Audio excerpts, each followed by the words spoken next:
Welcome back to our channel. If you're like me and your iPad started freezing, going black, or not responding after updating to iPadOS 27, don't panic just yet. In this video, I'll show you 3 ways to fix common iPad problems like freezing, black screen, touchscreen not working, or the system getting stuck. Method 1. Force restart your iPad. Here's how to do it. Quickly press the volume up button, then quickly press the volume down button. After that, press and hold the power button until the Apple logo appears, then release it right away.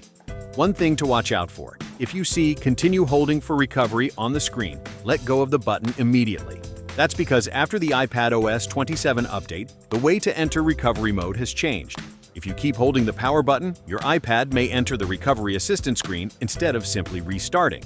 Of course, you can still restart your iPad from the recovery assistant screen, but it takes a few extra steps.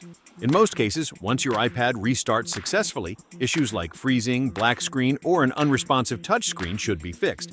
But if your buttons are not working or force restart doesn't help, try the second method. Method 2. Hard reset your iPad with iTunes.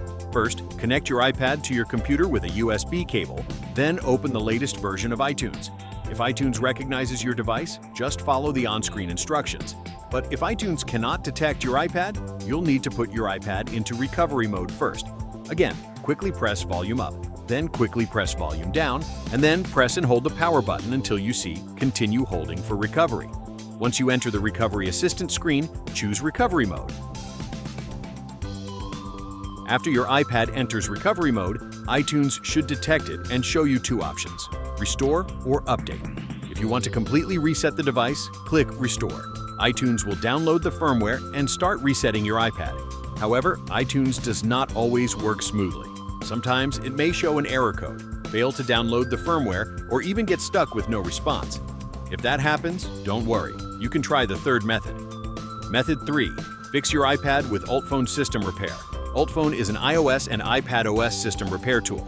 It can help fix problems like iPad freezing, black screen, stuck on the Apple logo, recovery mode issues, and many other system errors. The process is simple, so it's also beginner-friendly. I've put the download link in the video description below. First, connect your iPad to your computer with a USB cable. Then open UltFone, click Start Repair, and choose Standard Repair. Next, download the iPadOS firmware. The download speed depends on your internet connection, so just wait for a moment. Once the firmware is downloaded, click Start Repair, and the tool will begin fixing your iPad system. Don't worry, Standard Repair usually won't erase your data. It mainly repairs iPadOS system issues. When the repair is finished, your iPad will restart automatically. After that, your iPad should be working normally again. One last tip: if your iPad often freezes, goes black, or becomes slow, make sure to check your storage after the repair. Delete unnecessary files and apps to free up space, because a full storage can also cause your iPad to lag, freeze, or stop responding. So if you're dealing with an iPad that's frozen, stuck, or not responding after the update, try these 3 methods first. In most cases, one of them should help bring your iPad back to normal. If you found this helpful, don't forget to subscribe. I've got more iPad tricks coming your way soon. See you next one.